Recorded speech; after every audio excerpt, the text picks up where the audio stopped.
미친 생각 혹은 그 반대?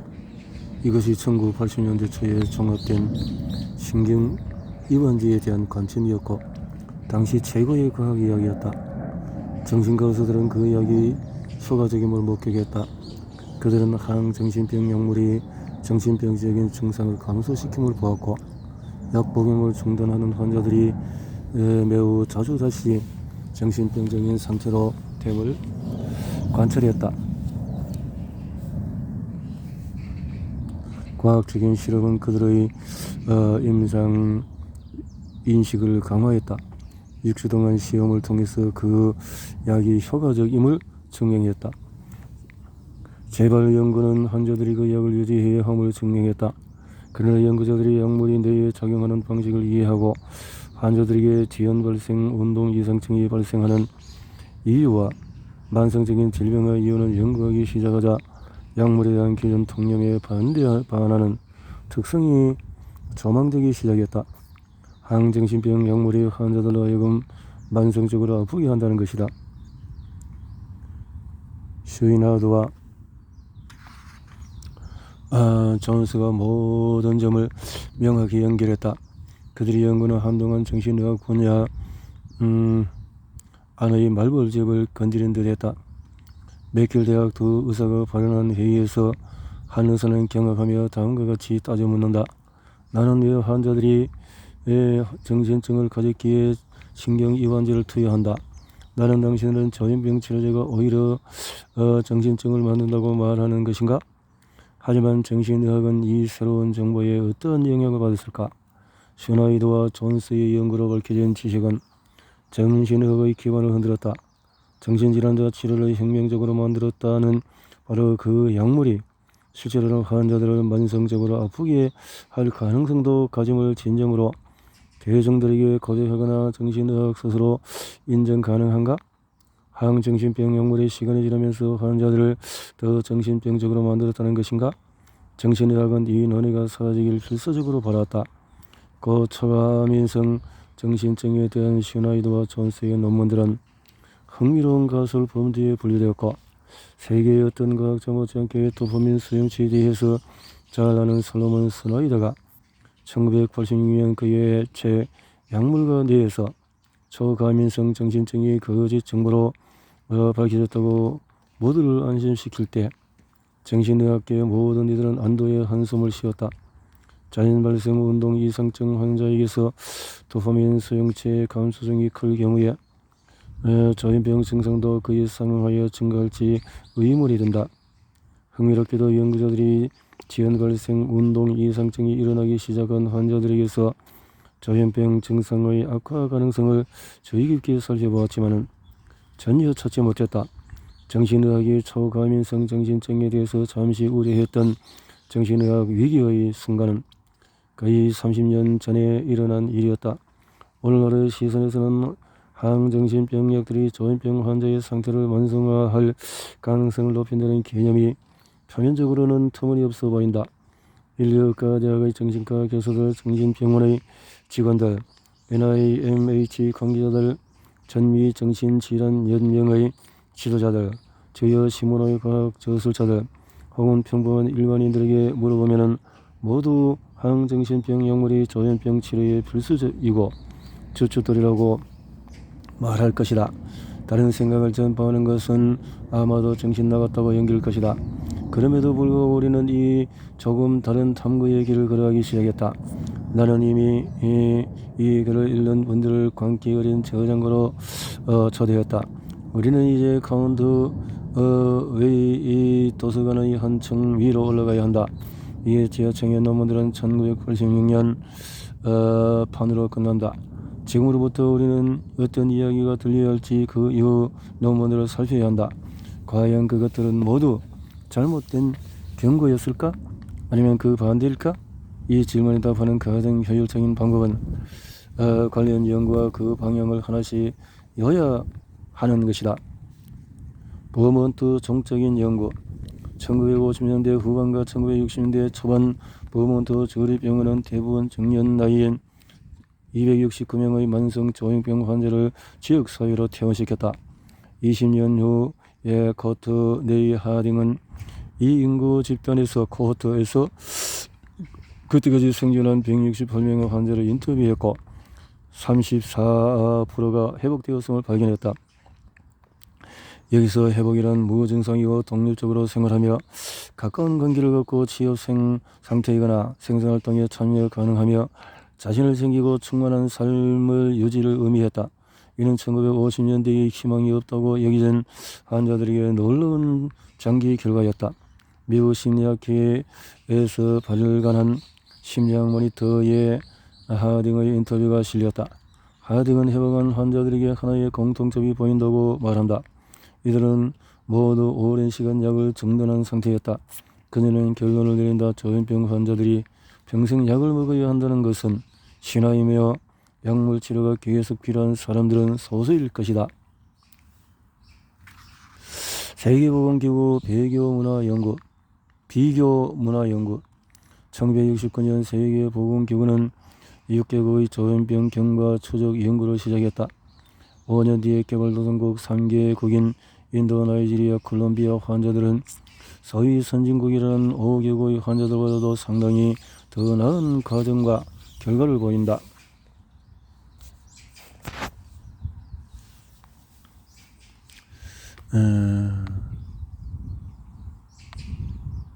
그들은 추적기간 동안의 무증상일 가능성이 훨씬 높았다.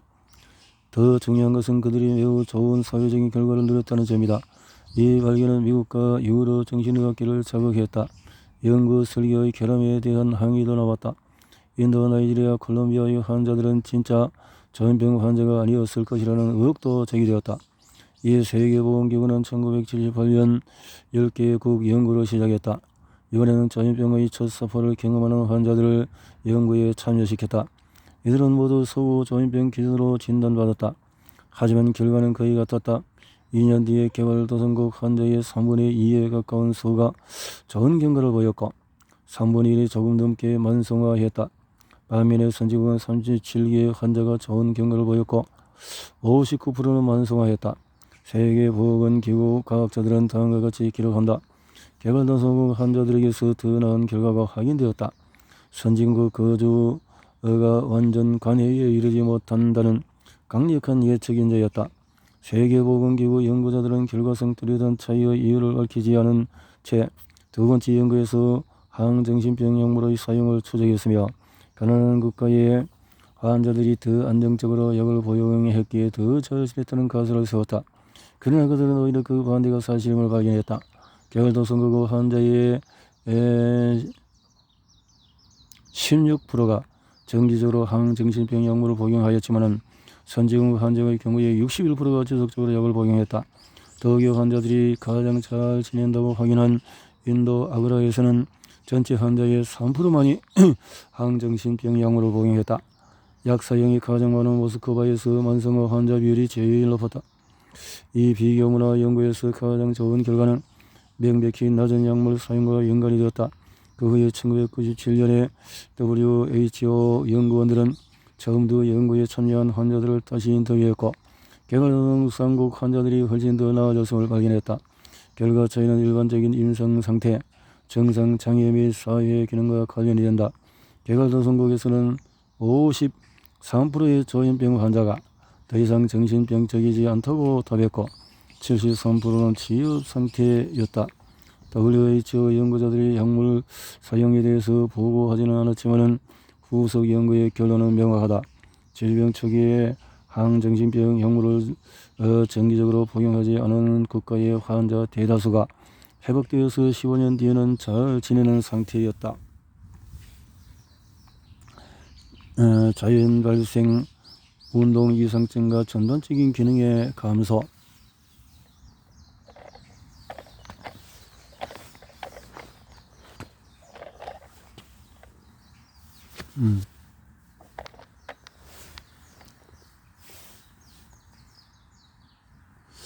자연 발생 운동 이상증과 자연적인 정신증은 대뇌 기저혈과 변형계로 가는 도파민 경로의 기능 장애로 인해서 발생한다. 도파민 경로로는 세 가지를 든다. 따라서 자연 발생 운동 이상증과 지연성 정신증을 경험하면 전두엽의 신호를 전달하는 세 번째 경로도 시간이 지나면서 기능장애를 겪는 것이 당연하다. 그러다가 연구자들은 지연 발생 운동 이상증 진단을 받은 뇌 기능의 전반적인 감소를 예상하며 가능하며 1997년부터 2000년까지 이 연구 20여 건에서 실제 그렇다는 것이 밝혀졌다. 1987년 버지니아 거대학 정신과 교수 제임스 웨이드는 보고한다. 이 관계는 선형으로 보인다. 심한 형태의 장애를 가진 이들이 인지면에서 가장 손상되었다. 연구자들은 지연 발생 운동이 상증이 전염병의 음성증화 악화와 관련 지는다고 결론지었다. 지연 발생 운동 이상증을 가진 사람들은 의식의 로드맵을 잃어버린다고 한 연구자는 결론을 내린다. 연구자들은 이 장기간에 걸친 인지 기능 저하를 지연성 치매로 이론붙인다. 1994년 연구자들은 70세 이상 약물 치료 중인 조현병 환자의 4분의 3이 알츠하이머와 관련된 뇌병리를 가짐을 발견한다. MRI 연구 자기공명 영상 기술의 발명은 연구자들에게 조현병 진단받은 사람들의 뇌구조 부피 측정 기회를 제공했다. 그들은 질병을 특정짓는 이상식별을 받았지만 항정신병 약물의 뇌부피에 대한 영향을 문서화하는 데 그쳤다. 1994년, 1998년에 수행된 1년의 연구에서 연구자들은 항정신병 약물들이 대기제 구조와 시상을 부풀리고 전두엽을 수축시키며 이러한 변화는 영양과 관련된다고 보고했다. 후에 1998년 펜실베니아 거대학 레컬 그는 기저효과 시상의 팽창이 더 심각한 양성 및 음성 증상과 관련된다고 보고한다. 이 마지막 연구는 인성 과정에 대한 매우 명확한 그림을 제공한다. 항정신병 약물은 뇌 영역의 변화를 일으키며 이 변화 이외에 환자의 정신병적인 증상과 감정적인 철수는 더욱 심해진다. MRI 연구는 항정신병 약물이 자신들이 치료해야 할 바로 그 증상들을 악화시키고 환자들이 약을 복용하는 첫 3년 동안 악화가 시작됨을 보여준다. 첫 3년 동안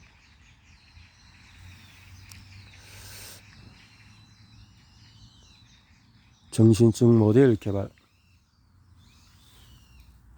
조현병 연구 일환으로 연구자들은 정신증의 생물학적인 모델을 개발하려고 노력한다. 그 한 방법은 망상과 환각을 유발하는 암페타민, 엔젤, 더스터 등 다양한 약물로 유발되는 뇌의 변화를 연구하는 것이다. 그들은 쥐와 다른 동물에서 정신증과 유사한 행동 유도 방법을 개발한다. 해마의 변변은 그런 병적 행동을 유발 가능하다. 특정 증상을 만들기 위해서 특정 유전자가 작동하지 않도록 노가웃시키기도 한다. 2000년에 빌리 시먼은 이 모든 정신증 유발 요인이 도파민에 대한 높은 친화력을 가진 뇌의 D2 수용체를 증가시킨다고 보고한다. 즉 수용체가 신경 전달 물질과 매우 쉽게 결합한다는 뜻이다. 시먼은 기록한다.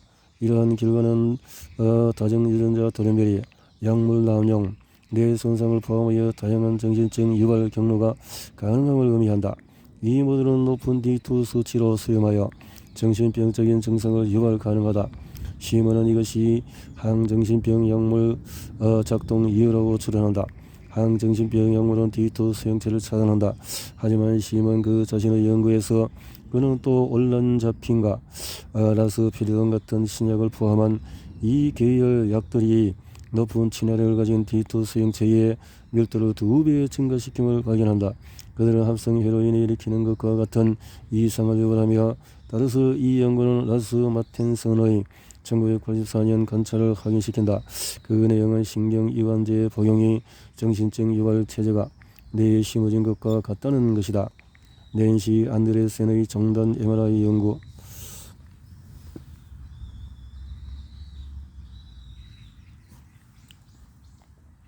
1993년 2005년까지 미국 정신의학 회지의 편집장을 역임한 아이오와 대학 정신과 교수 낸시 안드레센은 1989년에 조현병 환자 500명 이상에 대한 장기 연구를 시작한다.